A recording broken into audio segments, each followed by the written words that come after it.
नमस्कार फ्रेंड्स, जय जगन्नाथ। मु अविनाश आपण को स्वागत करुच्ची इतिहास और रहस्य चैनल। आज भिडियो आम मैंने यहूदी बा ज्यूस मानक उपर होइतिबा अमानवीय अत्याचार निर्यातना और सेमानकु किपरि हत्या करा जायतिला से विषय आलोचना करिबा। इतिहास रे एपरि अनेक घटना मान घटिछि बा कला अध्याय अछि जहाको सुनिले आम मानकर मानविकता पर विश्वास उठिजिवो जे जणे मनीष आउ एक मनीष उपर केते अत्याचार करि पारे बा नृशंस होई पारे। आज भिडियो आम मैंने यही विषय डिस्कसन करिबा जे जणे मनीषर पागलामी बा अन्य एक धर्म प्रति घृणा जोगु किभଳି लक्ष लक्ष लोकंको भयंकर अत्याचार और निर्यातना दिया जाए हत्या करा जायतिला। एमिति कि जीवंत मनीष मानक उपरे किभଳି अति अमानक भाव साइंटिफिक मेडिकल साइंटिफिक एक्सपेरिमेंट करा जायतिला। साधारणतः मेडिकल साइंटिफिक एक्सपेरिमेंट कोई मानक उपर करा जाए जदि कौन एक नूतन रोगर आमर नुआ वैक्सीन किंबा जेको गोटे नुआ रोगर क्योर बाहर करने प्रथम पशु मान यार प्रथम एक्सपेरिमेंट करा जाए। ସେଥିପାଇଁ ମଧ୍ୟ କିଛି ପଶୁପ୍ରେମୀ ମାନେ ମଧ୍ୟ ବିରୋଧ କରନ୍ତି ଯେ ପଶୁମାନଙ୍କର ବି ଅଧିକାର ଅଛି, ଯେ ସେମାନଙ୍କର ବି ବଞ୍ଚିବାର ଅଧିକାର ଅଛି। ଆମେମାନେ କିଭଳି ଇଲିଗାଲ ଭାବରେ ପଶୁମାନଙ୍କ ଉପରେ ବି ମେଡ଼ିକାଲ ଏକ୍ସପେରିମେଣ୍ଟ କରିପାରିବା, ସେମାନଙ୍କର ବି ବଞ୍ଚିବାର ଅଧିକାର ଅଛି। କିନ୍ତୁ ଏଠି କ'ଣ, ଏଠି ତ ଡାଇରେକ୍ଟ ମାନେ ଜୀବନ୍ତ ମଣିଷମାନଙ୍କ ଉପରେ ମେଡ଼ିକାଲ ଏକ୍ସପେରିମେଣ୍ଟ କରାଯାଉଥିଲା। ମଣିଷମାନଙ୍କ ଉପରେ ଏକ୍ସପେରିମେଣ୍ଟ କରାଯାଏ, କିନ୍ତୁ କେଉଁଠି କରାଯାଏ? ଯେଉଁଠି ମାନେ ମୃତ ମଣିଷର ଶରୀର ଉପରେ ମେଡ଼ିକାଲ ଏକ୍ସପେରିମେଣ୍ଟ କରାଯାଏ, କିନ୍ତୁ ସେଥିପାଇଁ ବି ତାଙ୍କ ପରିବାରର ସଦସ୍ୟଠାରୁ ଅନୁମତି ଆଣି ସେ ମୃତ ବ୍ୟକ୍ତିର ଶରୀର ଉପରେ ବିଭିନ୍ନ ପ୍ରକାର ମେଡ଼ିକାଲ ଏକ୍ସପେରିମେଣ୍ଟ କରାଯାଏ। କିନ୍ତୁ ଏଠି କ'ଣ ଡାଇରେକ୍ଟ ଜୀବନ୍ତ ମଣିଷମାନଙ୍କ ଉପରେ ହ୍ୟୁମାନ୍ ମେଡ଼ିକାଲ ଏକ୍ସପେରିମେଣ୍ଟ କରାଯାଉଥିଲା ନା? ସେଥିପାଇଁ ନା ସେମାନଙ୍କଠାରୁ କୌଣସି ଅନୁମତି ନିଆଯାଉଥିଲା, ନା ତାଙ୍କ ପରିବାର ଲୋକଠାରୁ କ'ଣ ଅନୁମତି ନିଆଯାଉଥିଲା? କିଛି ନାହିଁ। ସେମାନେ ଡାଇରେକ୍ଟ ଆଣିଲେ ତାଙ୍କ ଉପରେ ମାନେ ବିଭିନ୍ନ ପ୍ରକାର ଭୟଙ୍କର ମେଡ଼ିକାଲ ଏକ୍ସପେରିମେଣ୍ଟ କରାଯାଉଥିଲା, ଯାହାକି ଆମେ ଭିଡ଼ିଓର ଆଗକୁ ଡିସ୍କସନ୍ କରିବା, ଯାହାକି ସମଗ୍ର ମାନବ ଜାତି ପାଇଁ ଏକ କଳଙ୍କ ଭାବେ ସବୁଦିନ ପାଇଁ ରହିଥିବ। ଏହା ହେଉଛି ଦ୍ୱିତୀୟ ବିଶ୍ୱଯୁଦ୍ଧ ସମୟର ଘଟଣା, ଯେତେବେଳେ ଜର୍ମାନୀରେ ହିଟଲର ଏକଛତ୍ରବା ଶାସନ ଚଳାଇଥିଲା। ଏହା ସହ ହିଟଲର ଅନ୍ୟ ୟୁରୋପୀୟ ରାଷ୍ଟ୍ରମାନଙ୍କୁ ମଧ୍ୟ ଆକ୍ରମଣ କରି ନିଜ ଅଧୀନ ରଖିଥିଲା। କେବଳ ସୁଇଜରଲ୍ୟାଣ୍ଡ ଓ ବ୍ରିଟେନକୁ ଛାଡ଼ିଦେଲେ ଅନ୍ୟ ସମସ୍ତ ୟୁରୋପୀୟ ରାଷ୍ଟ୍ର ହିଟଲର ଅଧୀନତା ସ୍ୱୀକାର କରିଥିଲେ ବା ହିଟଲର ଯୁଦ୍ଧ କରି ବିଜୟ ହାସଲ କରିଥିଲା। ହିଟଲର ଯେଉଁ ସବୁ ଦେଶ ଉପରେ ବିଜୟ ହାସଲ କରୁଥିଲା ଓ ସେ ସବୁ ଦେଶମାନଙ୍କରେ ଥିବା ୟହୁଦୀମାନଙ୍କ ଉପରେ ଅତ୍ୟାଚାର ଆରମ୍ଭ କରିଦେଉଥିଲା। ଏମିତିକି ସବୁ ୟହୁଦୀମାନଙ୍କୁ ଏକାଠି କରି ଟ୍ରେନ୍ ମାଧ୍ୟମରେ କନସେନ୍ଟ୍ରେସନ୍ କ୍ୟାମ୍ପକୁ ପଠାଇ ଦେଉଥିଲା, ଯେଉଁଠି ସେମାନଙ୍କ ଉପରେ ଅମାନବୀୟ ଅତ୍ୟାଚାର କରାଯାଉଥିଲା ଓ ଶେଷରେ ଗ୍ୟାସ୍ ଚାମ୍ବରରେ ଭର୍ତ୍ତି କରି ହତ୍ୟା କରାଯାଉଥିଲା, ସାମୂହିକ ହତ୍ୟା କରାଯାଉଥିଲା। ମାନେ ଏକାଥରକେ ଶହ ଶହ ଲୋକଙ୍କୁ ଗ୍ୟାସ୍ ଚାମ୍ବରରେ ଭର୍ତ୍ତି କରାଯାଉଥିଲା। ସେମାନଙ୍କୁ କୁହାଯାଉଥିଲା କ'ଣ ଯେ ତମମାନଙ୍କୁ ମାନେ ସାୱାର କରିବା ପାଇଁ ପଠାଇଯିବ, ମାନେ କ'ଣ ଗାଧୋଇବା ପାଇଁ ତମମାନଙ୍କୁ ଭିତରକୁ ଯାଆନ୍ତୁ। ମାନେ ସେମାନେ ଜାଣି ବି ପାରୁନଥିଲେ ଯେ ଆମମାନଙ୍କୁ ମାନେ ଗ୍ୟାସ୍ ଚାମ୍ବର ଭିତରକୁ ପଠାଯାଉଛି। ୟହୁଦୀମାନଙ୍କୁ ଗ୍ୟାସ୍ ଚାମ୍ବର ଭିତରକୁ ପଠାଯାଉଥିଲା ହତ୍ୟା କରିବା ପାଇଁ, କିନ୍ତୁ କିନ୍ତୁ ଏହିସବୁ କାମ ଏତେ ସିକ୍ରେଟଲି ହେଉଥିଲା ଯେ ମାନେ କେହି ଜାଣିପାରୁନଥିଲେ ଯେ ସେମାନଙ୍କୁ କ'ଣ ପାଇଁ ଏତେ ଲୋକଙ୍କୁ ମାନେ ଗ୍ୟାସ୍ ଚାମ୍ବର ପଠାଯାଉଛି। ସେମାନଙ୍କୁ କୁହାଯାଉଥିଲା କ'ଣ ଯେ ତମକୁ ସାୱାର କରିବା ପାଇଁ ବା ଗାଧୋଇବା ପାଇଁ କପଡ଼ା ଖୋଲିକି ଭିତରକୁ ଯାଆନ୍ତୁ, ଯାହାଫଳରେ ଆପଣଙ୍କୁ ସାୱାର ଦିଆଯିବ, ଯେ ଆପଣମାନେ ସବୁ ଗାଧୁଆ କରିବେ। କିନ୍ତୁ କ'ଣ, ତା ଭିତରୁ ଗଲା ପରେ ସେମାନଙ୍କ ଶରୀର ଉପରେ ବିଷାକ୍ତ ଗ୍ୟାସ୍ ଛଡ଼ାଯାଉଥିଲା। ମୃତ୍ୟୁବରଣ କରିବା ପରେ ସେମାନଙ୍କ ଶରୀରକୁ ଜଳାଇ ଦିଆଯାଉଥିଲା। କିନ୍ତୁ ଏହିସବୁ ଘଟଣା କ'ଣ ଅନ୍ୟ ୟହୁଦୀମାନେ ଜାଣିପାରୁନଥିଲେ ଯେ ସେମାନଙ୍କ ସହ କ'ଣ ଘଟିବାକୁ ଯାଉଛି। ଯଦି ବି ଅନ୍ୟ ୟହୁଦୀମାନେ ଜାଣିଥାନ୍ତେ ସେମାନେ କ'ଣ ନିଶ୍ଚିନ୍ତ ବିଦ୍ରୋହ କରିଥାନ୍ତେ। ଯଦି ଜଣେ ଜାଣିବ ଯେ ମୁଁ ମରିବାକୁ ଯାଉଛି, ତ ସେ କ'ଣ ଯାହା ବି ବିଦ୍ରୋହ ତ କରିବ ନା ନିଶ୍ଚୟ, ଯେ ମୁଁ ଏମିତିରେ ମରିବି, ସେମିତି ବିଦ୍ରୋହ କରିକି କାହିଁ ନ ମରିବି। ଯେହେତୁ କ'ଣ ୟୁରୋପ ଯେତେକ ସବୁ ଦେଶରେ ସବୁ ୟୁରୋପର ଯେତେକ ରାଷ୍ଟ୍ର ସବୁ ବିଜୟ ଲାଭ କରୁଥିଲା, ସବୁ ଦେଶ ଯେତେକ ସବୁ ୟହୁଦୀମାନେ ଥିଲେ ସମସ୍ତଙ୍କୁ ଆଣିକି ଗ୍ୟାସ୍ ଚାମ୍ବର ମଧ୍ୟ ଭର୍ତ୍ତି କରୁଥିଲା। ତ ଲକ୍ଷ ଲକ୍ଷ ୟହୁଦୀମାନେ ଥିଲେ, କୁହାଯାଏ ଯେ ପ୍ରାୟ 60 ଲକ୍ଷ ୟହୁଦୀମାନଙ୍କୁ ଗ୍ୟାସ୍ ଚାମ୍ବର ମଧ୍ୟରେ ହତ୍ୟା କରାଯାଇଥିଲା। ଯଦି ଏତେ ଲୋକଙ୍କୁ ଯଦି ଜାଣିବେ ସେମାନଙ୍କୁ ଏଇଭଳି ଭାବେ ହତ୍ୟା କରାଯାଉଛି, ତ ସେମାନେ ସବୁ ବିଦ୍ରୋହ କରିବେ। ବିଦ୍ରୋହ କରିବା ଫଳରେ କ'ଣ ଯାହା ବି ହେଲେ ତ ଜର୍ମାନ ସୋଲଜରମାନଙ୍କୁ ବି ମଧ୍ୟ ଭୟ ରହିବ। ଯଦି ସେମାନଙ୍କର ବିଦ୍ରୋହ ହେବ ତ ସେମାନଙ୍କୁ କ୍ଷତି ଉଭୟ ତରଫରୁ ହେବ। ତ ସେମାନଙ୍କୁ ମାନେ ସେମାନେ ଜାଣିପାରୁନଥିଲେ ଯେ ସେମାନଙ୍କୁ ଏହି ଗ୍ୟାସ୍ ଚାମ୍ବର ମଧ୍ୟରେ ହତ୍ୟା କରାଯାଉଛି। ସେମାନେ କହିଲେ ଯେ ଭିତରକୁ ଯାଆନ୍ତୁ, ସାୱାର ନେବେ, ଆଉ ସାୱାର ନେବା ବାହାନାରେ ସେମାନଙ୍କ ଉପରେ ବିଷାକ୍ତ ଗ୍ୟାସ୍ ଛଡ଼ା ହେଉଥିଲା। ଆଉ ସେମାନେ ମୃତ୍ୟୁବରଣ କରିବା ପରେ ସେମାନଙ୍କ ଶରୀରକୁ ସେଇଟାରେ ହିଁ ଜଳାଇ ଦିଆଯାଉଥିଲା। ସେମାନଙ୍କୁ ୟହୁଦୀମାନଙ୍କୁ ଯେଉଁ ଟ୍ରେନ୍ରେ ଭର୍ତ୍ତି କରି ନିଆଯାଉଥିଲା, ସେ ଟ୍ରେନ୍କୁ କ୍ୟାଟେଲ୍ ଟ୍ରେନ୍ କୁହାଯାଉଥିଲା। କ୍ୟାଟେଲ୍ ଟ୍ରେନ୍ ମାନେ କ'ଣ, ଯେଉଁଥିରେ ପଶୁମାନଙ୍କୁ ନବା ଆଣିବା କରାଯାଏ, ଯେଉଁଥିରେ ମାନେ ପୁରା ଗୋଟେ ଟ୍ରେନ୍ ଡବାରେ ମାତ୍ର ଗୋଟିଏ ହିଁ ଝରକା ରହୁଥିଲା। ଏହାସହ ଯେଉଁ ଡବାର କାପାସିଟି ଯେତିକି ଥାଏ ତାହାର 10 ଗୁଣା ଅଧିକ ଲୋକଙ୍କୁ ପୋକ ମାଛି ପରି ସେଥିରେ ଭର୍ତ୍ତି କରି ନିଆଯାଉଥିଲା। ମାନେ ସପୋଜ ଆପଣ ଭାବନ୍ତୁ ଟ୍ରେନର ଗୋଟେ ଡବାରେ ବସିବା କାପାସିଟି 50 ଜଣ କି ଠିଆ ହେବା କାପାସିଟି କି 50 ଜଣ, ସେଥିରେ ଯଦି 500 ଲୋକଙ୍କୁ ଭର୍ତ୍ତି କରି ନିଆଯିବ ତ ଆପଣମାନେ ଅନୁମାନ କରିପାରୁଥିବେ ଯେ ସେଥିରେ ଲୋକମାନଙ୍କର ଅବସ୍ଥା କ'ଣ ହେଉଥିବ। ମାନେ ଟ୍ରେନରେ ବସିବା ତ ଦୂର କଥା, ଠିକ୍ସେ ଠିଆ ହେବା ପାଇଁ ବି ମଧ୍ୟ ଜାଗା ନଥିଲା। ମାନେ ଗୋଟେ ଯେଉଁଠି 50 ଜଣ ଜାଗାରେ ଯଦି 500 ଲୋକ ଭର୍ତ୍ତି କରିବେ ତ ଭାବି ପାରୁଥିବେ ସେଠି ମାନେ ଲୋକମାନଙ୍କର କ'ଣ ଅବସ୍ଥା ହେଉଥିବ, ସେମାନେ କେମିତି ଛିଡ଼ା ହେଉଥିବେ, କେମିତି ବସୁଥିବେ, କ'ଣ କରୁଥିବେ। ପୁଣି ଏତେ ଲୋକଙ୍କ ପାଇଁ ମାତ୍ର ଗୋଟିଏ ବାଲ୍ଟି ପାଣି ହିଁ ଦିଆଯାଉଥିଲା। ମାନେ ଗୋଟେ ଟ୍ରେନ୍ ଡବାରେ ମାତ୍ର 50 ଜଣ ଜାଗାରେ 500 ଜଣ ଲୋକଙ୍କ ଭିତରେ ପୋକ ମାଛି ଭଳି ଭର୍ତ୍ତି କରୁଥିଲେ। ସେଥିରେ ପୁଣି ନା ଭେଣ୍ଟିଲେସନ୍ ପାଇଁ କିଛି ଥିଲା, ନା ପବନ ଯିବା ଆସିବା ମାତ୍ର ଗୋଟିଏ ହିଁ ଝରକା ଥିଲା। ଆଉ ସେଥିରେ ପୁଣି ମାନେ ସେମାନଙ୍କୁ ଏତେ ଲୋକ ପିଇବା ପାଇଁ ମାତ୍ର ଗୋଟିଏ ବାଲ୍ଟି ପାଣି ହିଁ ଦିଆଯାଉଥିଲା। ତ ଆପଣ ଭାବନ୍ତୁ ଏହିଭଳି ଅବସ୍ଥାରେ ସେମାନଙ୍କୁ 24 ଘଣ୍ଟାରୁ 48 ଘଣ୍ଟା ପର୍ଯ୍ୟନ୍ତ ଯାତ୍ରା କରିବାକୁ ପଡ଼ୁଥିଲା। ଆପଣ ଥରେ ଭାବନ୍ତୁ ବିନା ପାଣି, ବିନା ପବନ, ଭୟଙ୍କର ଗରମ ଆଉ ଠିକ୍ ଭାବରେ ଠିଆ ହୋଇ ନ ପାରିବା ଅବସ୍ଥାରେ ୟହୁଦୀମାନଙ୍କୁ ଟ୍ରେନ୍ ମାଧ୍ୟମରେ ଗୋଟେ ସ୍ଥାନରୁ ଆଉ ଏକ ସ୍ଥାନକୁ ନିଆଯାଉଥିଲା, ଯେଉଁଥିରେ ସେଇ ଟ୍ରେନ୍ ଯାତ୍ରା ସମୟରେ ହିଁ ଅନେକ ଲୋକ ମୃତ୍ୟୁବରଣ କରୁଥିଲେ ଓ ଯେଉଁମାନେ ବଞ୍ଚୁଥିଲେ ସେମାନଙ୍କୁ ଏହାଠାରୁ ଆହୁରି ଭୟଙ୍କର ପରିସ୍ଥିତିର ସାମ୍ନା କରିବାକୁ ପଡ଼ୁଥିଲା। କହିବାକୁ ଗଲେ ସେମାନଙ୍କୁ କନସେନ୍ଟ୍ରେସନ୍ କ୍ୟାମ୍ପ, ଲେବର କ୍ୟାମ୍ପ ଓ ଡେଥ୍ କ୍ୟାମ୍ପ ଅପେକ୍ଷା କରି ରହିଥିଲା। ହିଟଲର ୟହୁଦୀମାନଙ୍କୁ ଯେଉଁ ଘୃଣା କରୁଥିଲା ସେଥିପାଇଁ ସାଧାରଣତଃ 3ଟି କାରଣକୁ ଅଧିକ ଗୁରୁତ୍ୱ ଦିଆଯାଏ। ମାନେ ହିଟଲର କେମିତି ୟହୁଦୀମାନଙ୍କୁ, ଏମିତି ନାହିଁ ଯେ ସେ ହିଟଲର ଜନ୍ମ ହଉ ୟହୁଦୀମାନଙ୍କୁ ଘୃଣା କରୁଥିଲା ନା। ହିଟଲର ପ୍ରତ୍ୟେକ ମଣିଷ କି କୌଣସି ଗୋଟେ ମଣିଷକୁ ଉପରେ ରାଗିବା କି ଘୃଣା କରିବା କି କୌଣସି ଶତ୍ରୁତା ପଛରେ କିଛି ନା କିଛି କାରଣ ଥାଏ। ଠିକ୍ ସେପରି ହିଟଲର ୟହୁଦୀମାନଙ୍କୁ ଯେଉଁ ଘୃଣା କରିଥିଲା ସେଥିପାଇଁ ବହୁତ କିଛି କାରଣ ଦିଆଯାଏ। ତା ଭିତରେ ଯେଉଁ 3ଟି କାରଣକୁ ଅଧିକ ଗୁରୁତ୍ୱ ଦିଆଯାଏ ସେହି କାରଣ ଭିତରେ ପ୍ରଥମତଃ ହେଲା ହିଟଲର ବିଶ୍ୱାସ କରୁଥିଲା ଯେ ୟହୁଦୀମାନଙ୍କ ପାଇଁ ହିଁ ଜର୍ମାନ ପ୍ରଥମ ବିଶ୍ୱଯୁଦ୍ଧରେ ପରାଜୟ ବରଣ କରିଥିଲା। କେବଳ ହିଟଲର ନୁହେଁ, ପ୍ରାୟ ଅଧିକାଂଶ ଜର୍ମାନ ନାଗରିକ ଏହା ଭାବୁଥିଲେ ଯେ ୟହୁଦୀମାନଙ୍କ ପାଇଁ ହିଁ ଜର୍ମାନ ପ୍ରଥମ ବିଶ୍ୱଯୁଦ୍ଧରେ ପରାଜୟ ବରଣ କରିଥିଲା। କାରଣ ୟହୁଦୀମାନେ ବ୍ରିଟେନ ସହ ବାଲଫୋର ଡିକ୍ଲାରେସନ୍ ନାମକ ଏକ ଚୁକ୍ତି ସ୍ୱାକ୍ଷର କରିଥିଲେ, ଯେଉଁଥିରେ ୟହୁଦୀମାନେ ପ୍ରଥମ ବିଶ୍ୱଯୁଦ୍ଧରେ ବ୍ରିଟେନକୁ ସହାୟତା କରିବେ ଓ ଏହାର ପ୍ରତିବଦଳରେ ବ୍ରିଟେନ ୟହୁଦୀମାନଙ୍କୁ ଏକ ଦେଶ ପ୍ରଦାନ କରିବ, ଯେଉଁଥିପାଇଁ ଜର୍ମାନରେ ରହୁଥିବା ୟହୁଦୀମାନେ ବ୍ରିଟେନକୁ ସହାୟତା କରିଥିଲେ ଓ ଯାହାଫଳରେ କି ଜର୍ମାନ ପରାଜୟ ଲାଭ କରିଥିଲା।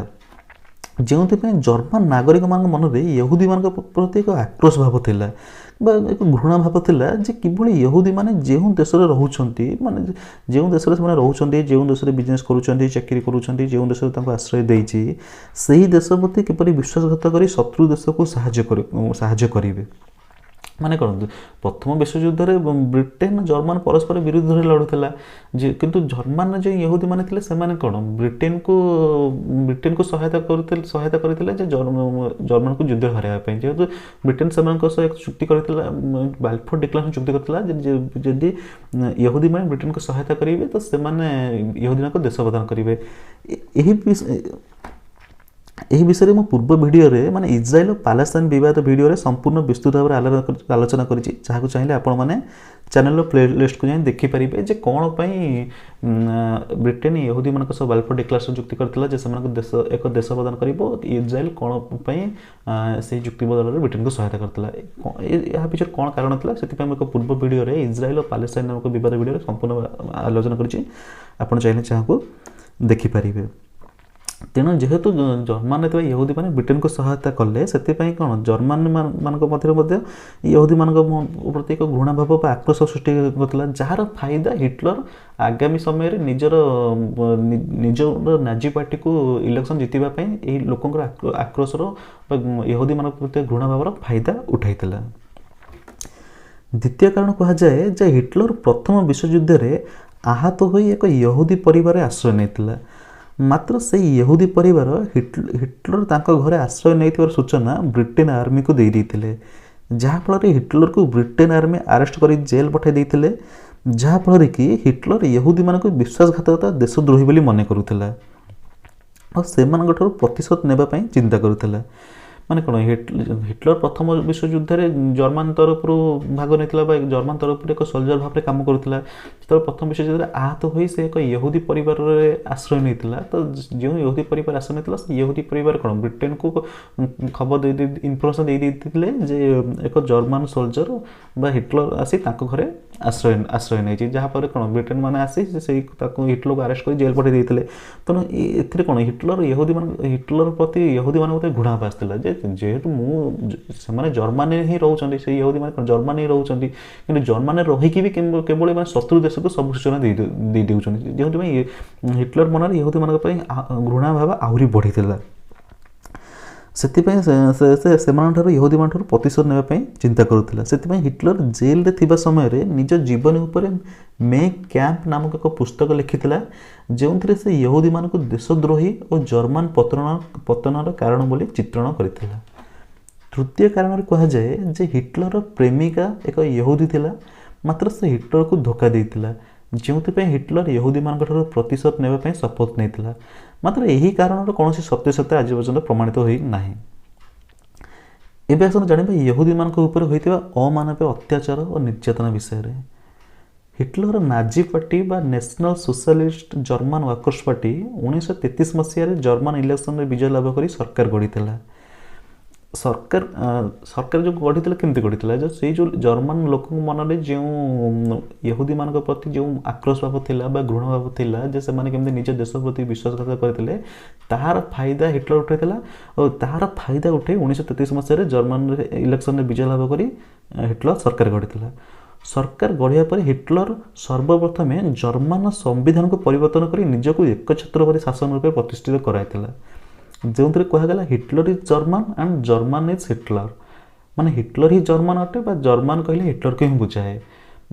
ଯେକୌଣସି ବ୍ୟକ୍ତି ଯଦି ହିଟଲରକୁ ବିରୋଧ କରୁଥିଲା ବା ହିଟଲର ବିରୁଦ୍ଧରେ କିଛି ଲେଖୁଥିଲା ବା ହିଟଲରକୁ ବିରୁଦ୍ଧରେ ପ୍ରତିବାଦ କରୁଥିଲା, ତାକୁ ସାଙ୍ଗେ ସାଙ୍ଗେ ଦେଶଦ୍ରୋହୀର ଆଖ୍ୟା ଦିଆଯାଇ ତାକୁ ଲେବର କ୍ୟାମ୍ପ, କନସେନ୍ଟ୍ରେସନ କ୍ୟାମ୍ପ ବା ଜେଲକୁ ପଠାଇ ଦିଆଯାଉଥିଲା।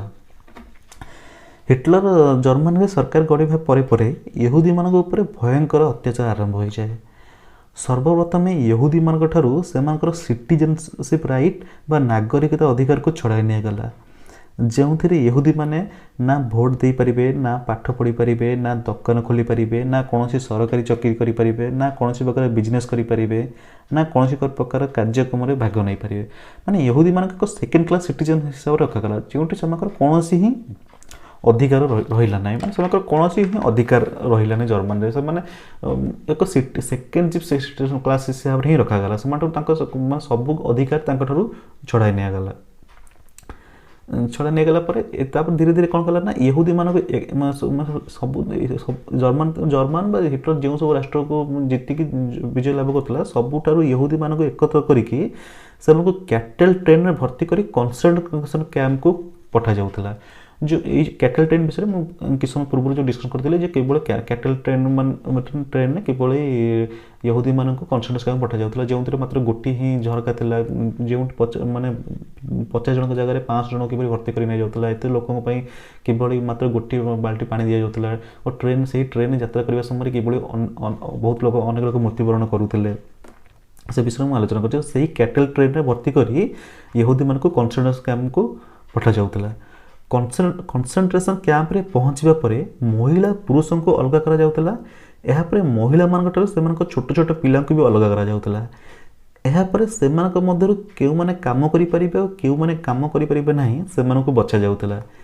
ଯେଉଁମାନେ କାମ କରିପାରିବେ ନାହିଁ, ମାନେ ବୃଦ୍ଧ, ବୃଦ୍ଧା, ଛୋଟ ପିଲା, ଭିନ୍ନକ୍ଷମ, କୌଣସି ରୋଗରେ ପୀଡ଼ିତ ବ୍ୟକ୍ତି, ସେମାନଙ୍କୁ ଡାଇରେକ୍ଟ ଗ୍ୟାସ୍ ଚାମ୍ବରକୁ ନିଆଯାଇ ବିଷାକ୍ତ ଗ୍ୟାସ୍ ମାଧ୍ୟମରେ ହତ୍ୟା କରାଯାଇ ସେମାନଙ୍କ ଶରୀରକୁ ଜଳାଇ ଦିଆଯାଉଥିଲା। ଏହାପରେ ଯେଉଁମାନେ କାମ କରିପାରିବେ ସେମାନଙ୍କୁ ଲେବର କ୍ୟାମ୍ପକୁ ପଠାଯାଉଥିଲା ଏବଂ ସେମାନଙ୍କଠାରୁ ଫୋର୍ସଫୁଲି କାମ ଆଦାୟ କରାଯାଉଥିଲା। ମାନେ ବିନା ଖାଦ୍ୟ, ବିନା ପାଣି, ବିନା ବିଶ୍ରାମରେ ସେମାନଙ୍କୁ କାମରେ ଲଗାଯାଉଥିଲା। ଯେଉଁମାନେ କାମ କରିପାରୁନଥିଲେ ସେମାନଙ୍କୁ ସେହିଠାରେ ହିଁ ହତ୍ୟା କରାଯାଉଥିଲା।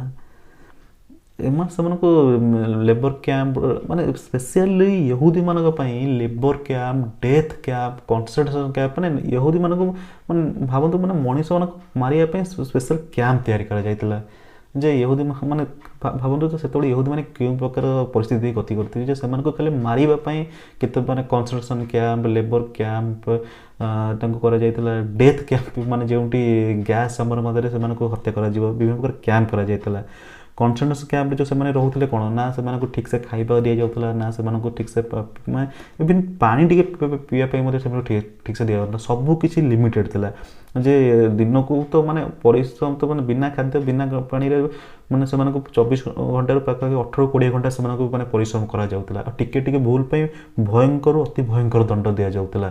ମାନେ ଯଦି କିଛି କିଛି ଭୁଲ ହେଲା ରାତି ସାରା ସେମାନଙ୍କୁ ଶୋଇବାକୁ ଦିଆଯିବ ନାହିଁ, ସେମାନଙ୍କୁ ରାତି ସାରା ସେମିତି ଗୋଟେ ଜାଗାରେ ଛିଡ଼ା କରି ରଖାଯିବ ବିନା ବିନା ମାନେ ବିଶ୍ରାମରେ ସେମାନଙ୍କୁ ସେମିତି ପୁରା କାମ କରାଯାଉଥିବ। ମାନେ ଯଦି କାମ କରି ଜଣେ ମରିଗଲେ ବି ସେମାନଙ୍କୁ କିଛି ଫରକ ପଡ଼ୁନଥିଲା, ମରିଗଲା ତାଙ୍କୁ କି ତ ସେମାନଙ୍କୁ ସେଇଠି ହିଁ ସେମାନେ ଜାଳି ଦେଉଥିଲେ, ଶରୀରକୁ ସେଇଠି ହିଁ ସେମାନେ ପୋତି ଦେଉଥିଲେ। କି ଯଦି ବି କିଏ ମାନେ କାମ କରିକରି ବି ଯେ ବି ଆଉ କାମ କରିପାରୁନଥିଲା କି ସେଇଠି ଟଳି ପଡ଼ୁଥିଲା ସେମାନେ ସେଇଠି ତାକୁ ହତ୍ୟା କରାଯାଉଥିଲା। ମାନେ ମଣିଷ ଜୀବନ କିଛି ମୂଲ୍ୟ ହିଁ ନଥିଲା ସେଇ ସମୟରେ। ଯେ ମାନେ ଖାଲି ଡାଇରେକ୍ଟ ଆଣିଲେ କନସେନ୍ଟ୍ରେସନ୍ କ୍ୟାମ୍ପ ଛାଡ଼ିଲେ ଲେବର କ୍ୟାମ୍ପ ପଠାଇଲେ କାମ କର, ମାନେ ଯେ ପର୍ଯ୍ୟନ୍ତ ପାରୁଛ କାମ କର, ଯଦି କାମ ନ କରିପାରିଲା ସେଇଠି ସେମାନଙ୍କୁ ହତ୍ୟା କରାଯାଉଥିଲା। ନା ଖାଇବାକୁ ଦିଆଯାଉଥିଲା, ନା ପିଇବା ପାଇଁ ପାଣି ଦିଆଯାଉଥିଲା, ନା ସେମାନଙ୍କୁ ବିଶ୍ରାମ ଦିଆଯାଉଥିଲା, ନା କୌଣସି ପ୍ରକାର ଦିଆଯାଉଥିଲା। ଆଉ ଯାହା ବି ଯେଉଁ ଖାଦ୍ୟ ପାଣି ଦିଆଯାଉଥିଲା ସେ ସବୁ ଲିମିଟେଡ଼୍ ଥିଲା। ମାନେ ଯଦି ସେତିକି ହିଁ ମିଳିବ, ଯଦି ପୁଣି ସେଇଟା ଭାବନ୍ତୁ ଯଦି ଜଣ 18-20 ଘଣ୍ଟା ପରିଶ୍ରମ କରିବ ସେମାନଙ୍କୁ ଲିମିଟେଡ଼୍ ଖାଦ୍ୟ ଦିଆଯିବ ପୁଣି ଯେଉଁଟାକି ସଫିସିଏଣ୍ଟ ନୁହଁ, ତ ଭାବନ୍ତୁ ସେଇ ସମୟରେ ସେମାନଙ୍କର ଅବସ୍ଥା କ'ଣ ହେଉଥିବ। ସେମାନଙ୍କୁ ଫୋର୍ସଫୁଲି ସେମାନଙ୍କୁ କାମ ରଖୁଥିଲା, ବିନା ଖାଦ୍ୟ ବିନା ପାଣି ବିନା ବିଷୟରେ ସେମାନଙ୍କୁ କାମ ଲଗାଯାଉଥିଲା। ତାପରେ ଯେଉଁମାନେ କାମ କରିପାରୁନଥିଲେ କ'ଣ ସେମାନଙ୍କୁ ସେଇଠାରେ ହିଁ ହତ୍ୟା କରାଯାଉଥିଲା। ଏ ତ ସବୁ ଥିଲା ଏମାନଙ୍କୁ ଲେବର କ୍ୟାମ୍ପରେ ଏମାନଙ୍କୁ ଏଇସବୁ ଭାବରେ କାମ କରାଯାଉଥିଲା। ଏହାପରେ କ'ଣ କରାଗଲା ନା ଧୀରେ ଧୀରେ ଇହୁଦୀମାନଙ୍କରେ ମେଡ଼ିକାଲ ଏକ୍ସପେରିମେଣ୍ଟ ଆରମ୍ଭ କରାଗଲା। ମାନେ ଯେମିତି ଇହୁଦୀମାନେ ସେତେବେଳେ ଟାଇମ୍ରେ କ'ଣ କୌଣସି ମଣିଷ ହିଁ ନଥିଲେ, ସେମାନେ ମାନେ ପଶୁଠାରୁ ବି ହିଁ ନଥିଲେ, ମାନେ ସେମାନଙ୍କର କୌଣସି ଅଧିକାର ହିଁ ନଥିଲା। ସେମାନଙ୍କୁ ଯେଉଁଥିରେ ଚାହିଁବ ସେଇ କାମରେ ଲଗାଇ ଦିଅ। ଯଦି ଚାହିଁବ ତମେ ତାଙ୍କୁ ଲେବର କ୍ୟାମ୍ପରେ ମନ ଇଚ୍ଛା ଖଟାଅ, ତାଙ୍କୁ ଯଦି ମାନେ କାମ କରିପାରୁନାହାନ୍ତି ତାଙ୍କୁ ହତ୍ୟା କରିଦିଅ, ତାଙ୍କୁ ନେଇକି ଗ୍ୟାସ୍ ନେଇକି ଜାଳି ଦିଅ। ଯଦି କିଛି ମାନେ କିଛି ନହେଲେ ଲାଷ୍ଟକୁ ସେମାନେ କ'ଣ ସେମାନଙ୍କୁ ଆଣିକି ତାଙ୍କ ଉପରେ ମେଡ଼ିକାଲ ଏକ୍ସପେରିମେଣ୍ଟ କର। ମାନେ ସେମାନଙ୍କର ଯେମିତି ସେମାନେ ମାନେ ନାଜି ମାନେ ଯେମିତି ଇହୁଦୀମାନଙ୍କୁ ମଣିଷ ହିଁ ଭାବୁନଥିଲେ, ତ ସେସବୁ ସେମାନଙ୍କ ମେଡ଼ିକାଲ ଯେଉଁ ପ୍ରକାର ମେଡ଼ିକାଲ ଏକ୍ସପେରିମେଣ୍ଟ କରାଯାଉଥିଲା ମାନେ ଭୟଙ୍କର ମେଡ଼ିକାଲ ଏକ୍ସପେରିମେଣ୍ଟ କରାଯାଉଥିଲା। ମାନେ ଯେମିତିକି ଟୁଇନ୍ ଏକ୍ସପେରିମେଣ୍ଟ, ମଣିଷକୁ କେମିତି ଆର୍ଟିଫିସିଆଲି ବଦଳାଯିବ ତା ଉପରେ ଏକ୍ସପେରିମେଣ୍ଟ କରାଯାଉଥିଲା। ମାନେ ଭାବନ୍ତୁ ଆମ ଶରୀର ମାନେ ପ୍ରାକୃତିକ ହିସାବରେ ଯେଉଁଭଳି ଗଠନ କରାଯାଇଛି ଯଦି ତାକୁ ଆମେ ମାନେ ଆର୍ଟିଫିସିଆଲି ବଦଳାଇବାକୁ ଚେଷ୍ଟା କରିବା ତ ଭାବନ୍ତୁ ଆମେ କେଉଁଭଳି ଭୟଙ୍କର ପୀଡ଼ାରେ ମାନେ ଗତି କରିବା। ତ ମଣିଷ ତ ସେଇ ଇହୁଦୀମାନଙ୍କ ଉପରେ ସେଇଭଳିଆ ଭୟଙ୍କର ମାନେ ଆର୍ଟିଫିସିଆଲ ଏକ୍ସପେରିମେଣ୍ଟ ଆର୍ଟିଫିସିଆଲି କେମିତି ସେମାନଙ୍କ ଶରୀରକୁ ବଦଳାଯିବ କି ଟୁଇନ୍ ଏକ୍ସପେରିମେଣ୍ଟ କରାଯାଉଥିଲା। ତ ଇହୁଦୀ ମାନେ ବିଭିନ୍ନ ପ୍ରକାର ରୋଗର ଏକ୍ସପେରିମେଣ୍ଟ କରାଯାଉଥିଲା। ଏହାପରେ ମାନେ ବିଭିନ୍ନ ରୋଗ ଏକ୍ସପେରିମେଣ୍ଟ କରାଯାଉଥିଲା। ମାନେ କ'ଣ ସେମାନଙ୍କ ମାନେ ଭଲ ଲୋକଙ୍କୁ ଅଣାଯାଉଥିଲା, ସେମାନଙ୍କ ଶରୀରରେ ବିଭିନ୍ନ ରୋଗକୁ ଇଞ୍ଜେକ୍ଟ କରାଯାଉଥିଲା। ତ ତାପରେ ସେମାନଙ୍କର ଲକ୍ଷଣକୁ ସେ ଦେଖାଯାଉଥିଲା ଏ ରୋଗର ସବୁ ଲକ୍ଷଣ କ'ଣ, ଏହାପରେ ସେମାନଙ୍କୁ ସେଥିପାଇଁ ମେଡ଼ିସିନ ବ୍ୟବସ୍ଥା କରାଯାଉଥିଲା। ମେଡ଼ିସିନ ବ୍ୟବସ୍ଥା କରାଯାଉଥିଲା ମାନେ ସେମାନଙ୍କୁ ସେଇ ରୋଗର ଲକ୍ଷଣ ସେମାନେ ଦେଖୁଥିଲେ ଯେ ଏଇ ରୋଗ ପାଇଁ କ'ଣ ମେଡ଼ିସିନ ମାନେ ସେଇମାନଙ୍କୁ ଦିଆଯାଉଥିଲା ଏଇଟା ଖାଅ, ଯଦି ଏଇଟା ଖାଇ ଯଦି ତାଙ୍କୁ କ'ଣ ସାଇଡ଼୍ ଇଫେକ୍ଟ ଯଦି ମରିଗଲେ କିଛି ଫରକ ପଡ଼ିବନି, କି ଏଇ ମେଡ଼ିସିନଟା ସେମାନଙ୍କ ଉପରେ ଦିଆଯାଉଥିଲା। ଯଦି ମାନେ ବିଭିନ୍ନ ଏକ୍ସପେରିମେଣ୍ଟ କରାଯାଉଥିଲା ଯେ ଏଇ ରୋଗ ପାଇଁ କେଉଁ ମେଡ଼ିସିନ ଦେଲେ ସେମାନେ ମାନେ ଭଲ ହେଇପାରିବେ। ତ ଏଇଟା କ'ଣ ମାନେ ଭଲ ମଣିଷ ଅଣାଯାଉଥିଲା, ସେମାନଙ୍କ ଉପରେ ଏହି ପ୍ରକାର ଏକ୍ସପେରିମେଣ୍ଟ କରାଯାଉଥିଲା। ଏହାପରେ ଅତ୍ୟଧିକ ଥଣ୍ଡାରେ କିପରି ଜର୍ମାନ ଆର୍ମି ମାନେ ସର୍ଭାଇଭ୍ କରିବେ ସେଥିପାଇଁ ମଧ୍ୟ ଇହୁଦୀମାନଙ୍କୁ ଅତ୍ୟଧିକ ଥଣ୍ଡା ରଖି ଏକ୍ସପେରିଏନ୍ସ କରାଯାଉଥିଲା। ଏହିସବୁ ବିଷୟରେ ଆମେ ଧୀରେ ଧୀରେ ଆଗକୁ ଭିଡ଼ିଓରେ ବିସ୍ତୃତ ଭାବରେ ଡିସ୍କସନ୍ କରିବା। ଏହିସବୁ ଏକ୍ସପେରିମେଣ୍ଟ କରାଯାଉଥିଲା ଯେ କି ଜର୍ମାନ ନାଗରିକମାନେ କି ଜର୍ମାନ ସୋଲଜରମାନେ କିଭଳି ସମସ୍ତ ରୋଗରୁ କି ବିଭିନ୍ନ ପ୍ରକାର ପରିସ୍ଥିତିର ସାମ୍ନା କରିପାରିବେ, କି ବିଭିନ୍ନ ପ୍ରକାର ଯୁଦ୍ଧରେ ବିଭିନ୍ନ ପ୍ରକାର ପରିସ୍ଥିତିର ସାମ୍ନା ଦେଇକି ଗତି କରିପାରିବେ। ସେହିସବୁ ଇଏର ରୋଗର ନିରାକରଣ ବା ବିଭିନ୍ନ ପ୍ରକାର ସମାଧାନ, ବିଭିନ୍ନ ପ୍ରକାର ରୋଗର ନିରାକରଣ, ବିଭିନ୍ନ ପ୍ରକାର ରୋଗର ସମାଧାନ ପାଇଁ ହିଁ ଇହୁଦୀମାନଙ୍କ ଉପରେ ମେଡ଼ିକାଲ କରାଯାଉଥିଲା। ଆଉ ଯେଉଁ ଫାଇଦା ମିଳୁଥିଲା ତାହାକୁ କ'ଣ ଜର୍ମାନ ସୋଲଜର ବା ଜର୍ମାନ ନାଗରିକ ଉପରେ ପ୍ରୟୋଗ କରାଯାଉଥିଲା। ଏବେ ଆସନ୍ତୁ ଜାଣିବା ଟୁଇନ୍ ଏକ୍ସପେରିମେଣ୍ଟ ଉପରେ। ଟୁଇନ୍ ଏକ୍ସପେରିମେଣ୍ଟରେ ସାଧାରଣତଃ ଜାଆଁଳା ପିଲାମାନଙ୍କ ଉପରେ ଏହି ଏକ୍ସପେରିମେଣ୍ଟ କରାଯାଉଥିଲା, ଯେଉଁଥିରେ ଜାଆଁଳା ପିଲାମାନଙ୍କୁ ନିଆଯାଉଥିଲା, 2 ଜଣଙ୍କୁ ଅଲଗା କରାଯାଉଥିଲା ଏହାପରେ ଜଣଙ୍କ ଉପରେ ଏକ୍ସପେରିମେଣ୍ଟ କରାଯାଉଥିଲା ଯେଉଁଥିରେ କ'ଣ ମାନେ ଯେଉଁଥିରେ ତାର ଯେଉଁଥିରେ ପିଲାର ଶରୀରରେ ପ୍ରତ୍ୟେକ ଅଙ୍ଗରେ ବିଭିନ୍ନ ପ୍ରକାର ଇଞ୍ଜେକ୍ସନ୍ ଦିଆଯାଉଥିଲା, ଏମିତିକି ତା ଆଖିରେ ମଧ୍ୟ ଇଞ୍ଜେକ୍ସନ୍ ଦିଆଯାଉଥିଲା। ଏହାପରେ ନାଜି ଡକ୍ଟରମାନେ ଅବଜେକ୍ସନ୍ କରୁଥିଲେ ଯେ ଏମାନଙ୍କ ମଧ୍ୟରେ କ'ଣ ସମାନତା ଅଛି ଓ ଏହାକୁ କିପରି ପରିବର୍ତ୍ତନ କରାଯାଇପାରିବ। ଯେତେବେଳେ ଅତ୍ୟଧିକ ଟର୍ଚର ପରେ ପ୍ରଥମ ପିଲା ମୃତ୍ୟୁବରଣ କରୁଥିଲା ସେତେବେଳେ ସେମାନେ ଦ୍ୱିତୀୟ ପିଲାକୁ ଆଣୁଥିଲେ ଓ ତା ଉପରେ ମଧ୍ୟ ସେମ୍ ଏକ୍ସପେରିମେଣ୍ଟ କରୁଥିଲେ ଓ ତାକୁ ମଧ୍ୟ ହତ୍ୟା କରିଦେଉଥିଲେ। ମାନେ ଭାବନ୍ତୁ କେତେ ନିଷ୍ଠୁର ଥିଲେ ସେହି ସମୟରେ ନାଜିମାନେ। ମାନେ ଛୋଟ ଛୋଟ ପିଲାଙ୍କୁ ଆଣି ସେମାନଙ୍କ ଉପରେ ଏଭଳି ଭୟଙ୍କର ଏକ୍ସପେରିମେଣ୍ଟ କରୁଥିଲେ ଯଦି ବି ସେମାନେ ଅତ୍ୟଧିକ ଟର୍ଚର ସହି ନକରି ମୃତ୍ୟୁବରଣ କରୁଥିଲେ ଯଦି ବି ମୃତ୍ୟୁବରଣ କରୁଥିଲେ ସେମାନେ ଏକ୍ସପେରିମେଣ୍ଟ ପରେ ସେମାନଙ୍କୁ ହତ୍ୟା ହିଁ କରିଦେଉଥିଲେ।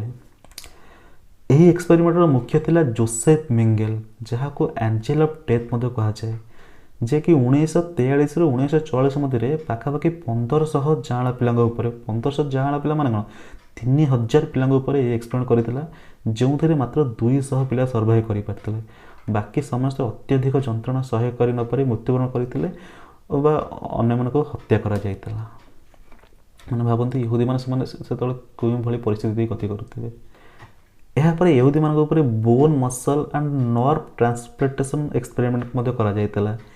ଏହା ସେପ୍ଟେମ୍ବର 1942 ଆରମ୍ଭ କରି ଡିସେମ୍ବର 1943 ପର୍ଯ୍ୟନ୍ତ ଚାଲିଥିଲା, ଯେଉଁଥିରେ ଜୀବନ୍ତ ମଣିଷମାନଙ୍କୁ ନିଆଯାଉଥିଲା ଓ ସେମାନଙ୍କ ହାତ ଗୋଡ଼ ଆଦିକୁ କାଟି ଦିଆଯାଉଥିଲା। ମାନେ ଆପଣ ଥରେ ଭାବନ୍ତୁ ଯେ ନା ସେମାନଙ୍କୁ କୌଣସି ପ୍ରକାର ବେହୋସ ଇଞ୍ଜେକ୍ସନ୍ ଦିଆଯାଇଛି ନା ସେମାନଙ୍କୁ ଯନ୍ତ୍ରଣା ନ ଜଣାଇବା ପାଇଁ କୌଣସି ମେଡ଼ିସିନ୍ ଦିଆଯାଇଛି। ଡାଇରେକ୍ଟ ଆଣିଲେ ସେମାନେ ବଞ୍ଚିଛନ୍ତି ଆଉ ସେମାନଙ୍କ ହାତ ଗୋଡ଼ ଶରୀର ଆଦି ଅଙ୍ଗକୁ କାଟି ଦିଆଯାଉଛି। ଥରେ ଭାବନ୍ତୁ ସେମାନେ କେଉଁଭଳି ଯନ୍ତ୍ରଣା ଦେଇ ଗତି କରିଥିବେ। ଏହାପରେ ସେମାନଙ୍କୁ ପରମାନେଣ୍ଟ ପଙ୍ଗୁ କରି ଛାଡ଼ି ଦେଉଥିଲେ। ଏହି ଏକ୍ସପେରିମେଣ୍ଟ ଏଥିପାଇଁ କରାଯାଉଥିଲା ଯେ ଜର୍ମାନ ସୋଲଜରମାନେ ଯେଉଁମାନେ ଯୁଦ୍ଧରେ ଆହତ ହେଉଥିଲେ ବା ହାତ ଗୋଡ଼ ହରାଇ ବସୁଥିଲେ ସେମାନଙ୍କୁ ପୁଣି ଥରେ କିପରି ଠିକ୍ କରାଯାଇପାରିବ। ମାନେ ଥରେ ଭାବନ୍ତୁ ଯେ ତାଙ୍କ ଜର୍ମାନ ସୋଲଜରମାନଙ୍କୁ ହାତ ଠିକ୍ କରିବା ପାଇଁ ନା ଜୀବନ୍ତ ମଣିଷର ଶରୀରକୁ ଆଣିକି ତା ହାତ ଗୋଡ଼ ଶରୀର ବିଭିନ୍ନ ଅଙ୍ଗ ସେମାନଙ୍କୁ ଜୀବନ୍ତ ଅବସ୍ଥାରେ ଆଣିଲେ ସେମାନେ ଦେଖୁଛନ୍ତି ତାଙ୍କ ଆଗରେ ସେମାନେ ବଞ୍ଚିଛନ୍ତି, ସେମାନେ ଦେଖୁଛନ୍ତି ତାଙ୍କର ହାତ କଟା ହେଉଛି, ତାଙ୍କ ଗୋଡ଼ କଟା ଯାଉଛି, ତାଙ୍କ ଶରୀରରେ ବିଭିନ୍ନ ଅଙ୍ଗ କଟା ଯାଉଛି। ତ ଥରେ ଆପଣ ଅନୁମାନ କରନ୍ତୁ ସେମାନେ କେଉଁଭଳି ମାନେ ଭୟଙ୍କର ଯନ୍ତ୍ରଣା ଦେଇ ଗତି କରୁଥିବେ, କେଉଁଭଳି ମାନସିକ ଅବସ୍ଥା ଦେଇ ଗତି କରୁଥିବେ। ମାନେ ପୁଣି ଜଣଙ୍କର ହାତ ଗୋଡ଼ କଟା ଯାଉଛି, ପୁଣି ଆଉ ଜଣେ ଲୋକ ସେଠି ଠିଆ ଆଉ ଜଣେ ଇହୁଦୀ ଲୋକ ସେଠି ଠିଆ ଦେଖୁଛି ଯେ ହାତ ଗୋଡ଼ କଟା ହେଉଛି, ପୁଣି ଏହାପରେ ମୋ ପାଳି ପଡ଼ିବ। ତ ଭାବନ୍ତୁ ସେ କେଉଁଭଳି ମାନସିକ ଯନ୍ତ୍ରଣା କେଉଁଭଳି ଶାରୀରିକ ଯନ୍ତ୍ରଣା ଦେଇ ସେମାନେ ସେହି ସମୟରେ ଗତି କରୁଥିବେ। ଏହାପରେ ଇହୁଦୀମାନଙ୍କ ଉପରେ ଫ୍ରିଜିଂ ଏକ୍ସପେରିମେଣ୍ଟ କରାଯାଇଥିଲା, ଯେଉଁଥିରେ ମଣିଷମାନଙ୍କୁ ବିନା କପଡ଼ାରେ -6°C ରଖାଯାଉଥିଲା। ମାନେ ଥରେ ଭାବନ୍ତୁ 0°C ମାନେ ପ୍ରତ୍ୟେକ ଜିନିଷ ବରଫ ପାଲଟିଯାଏ। ସେଥିରେ ମଣିଷମାନଙ୍କୁ ବିନା କପଡ଼ାରେ -6°C ନେଇ -21°C ରଖାଯାଉଥିଲା। ଏହି ଏକ୍ସପେରିମେଣ୍ଟରେ କ'ଣ କରାଯାଉଥିଲା? ଏହି ଏକ୍ସପେରିମେଣ୍ଟରେ ବଡ଼ ବଡ଼ ଟ୍ୟାଙ୍କରେ ବରଫ ରଖାଯାଇ ସେଥିରେ ମଣିଷମାନଙ୍କୁ ଘଣ୍ଟା ଘଣ୍ଟା ଧରି ଛାଡ଼ି ଯାଉଥିଲା, ଯେଉଁଥିରେ ଅନେକ ଶ୍ୱାସରୁଦ୍ଧ ହୋଇ ମୃତ୍ୟୁବରଣ କରୁଥିଲେ। ଏହି ଏକ୍ସପେରିମେଣ୍ଟ 1942ରୁ 1943 ମଧ୍ୟରେ ଡକାଉ କ୍ୟାମ୍ପରେ ହୋଇଥିଲା ଓ ଏଥିରେ ଅନେକ ଲୋକ ମୃତ୍ୟୁବରଣ କରିଥିଲେ। ଏହି ଏକ୍ସପେରିମେଣ୍ଟ ଏଥିପାଇଁ କରାଯାଇଥିଲା ଯେ କିପରି ଜର୍ମାନ ସୋଲଜରମାନେ ଅତ୍ୟଧିକ ଥଣ୍ଡାରେ ସର୍ଭାଇଭ୍ କରିପାରିବେ।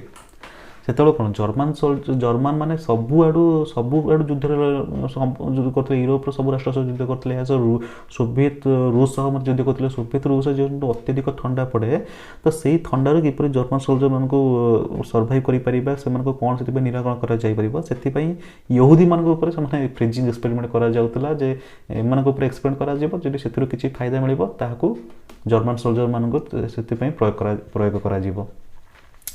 ମାନେ ଭାବନ୍ତୁ ସେମାନଙ୍କୁ ଆମେ ଯଦି ସାଧାରଣ କିଛିଟା ଟିକେ ଥଣ୍ଡା ପଡ଼ିଲେ ଆମ ଦେହ ହାତ ମାନେ କାମ କରିବା ବନ୍ଦ କରିଦିଏ କି ଆମେ ମାନେ ନିଜକୁ ଅସ୍ୱାଭାବିକ ଅନୁଭବ କରୁ।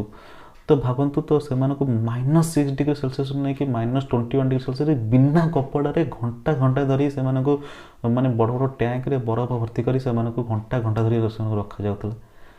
ତ ଭାବନ୍ତୁ ସେମାନେ କେଉଁ ପ୍ରକାର ମାନେ ଶାରୀରିକ ଯନ୍ତ୍ରଣା ମାନସିକ ଯନ୍ତ୍ରଣା କେଉଁ ସବୁ ପରିସ୍ଥିତି ଦେଇ ସେମାନେ ଗତି କରୁଥିବେ ଆପଣ ଥରେ ଚିନ୍ତା କରନ୍ତୁ ଆଉ କୁହନ୍ତୁ।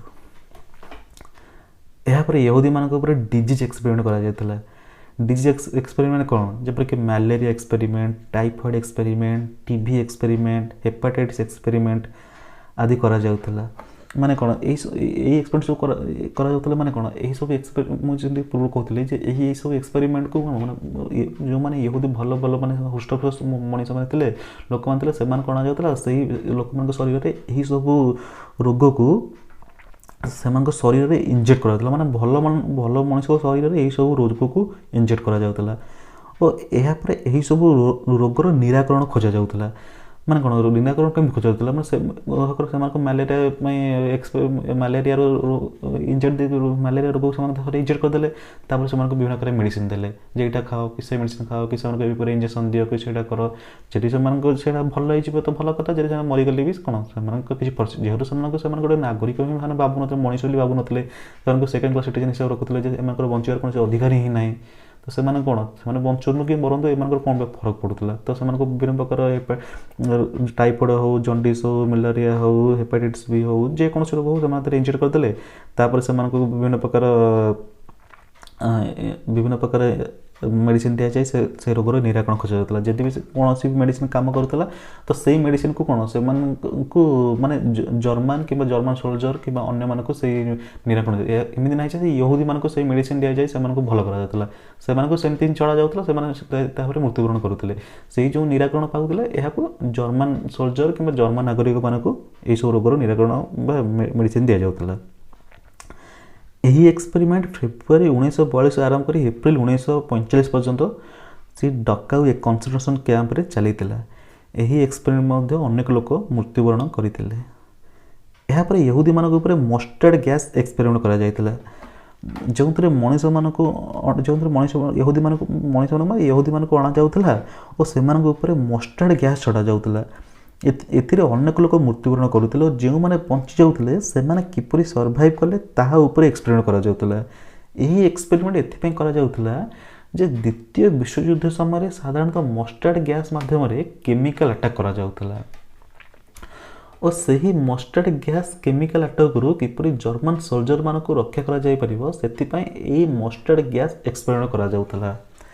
ये जो मस्टर्ड गैस एक्सपेरिमेंट प्रथम विश्वयुद्ध समय द्वितीय विश्वयुद्ध समय मस्टर्ड गैस को एक कौन केमिकल अटैक हिसाब से नि जाऊला जे वर्तमान कौन युद्ध में कौन सी प्रकार केमिकल अटैक संपूर्ण युद्ध नियम विरोधी माने आप कौन सी प्रकार केमिकल अटैक करें ना कहीं केमिकल अटैक मनीष शरीर कौन जाली दिए मनीष शरीर को संपूर्ण भाव पंगु कर दिए अंध कर दिए शरीर को पूरा जाली दिए पूरा कहले चले केमिकल अटैक तो आप सब किसी करेंगे कि कौन सी प्रकार केमिकल अटैक करें कारण जब आप केमिकल अटैक कर एमती ना खाली सैन्य मान ही करूँ साधारण लोक भी से आफेक्ट होती तो से कौन यार बर्तमान यह संपूर्ण केमिकल अटैक को संपूर्ण भाव बैन कर आप युद्धर हो कि जेकोसी परिस्थिति हो आप कौन सी प्रकार कौन केमिकल अटैक को यूटिलाइज करें ना कि से समय कौन प्रथम विश्वयुद्ध समय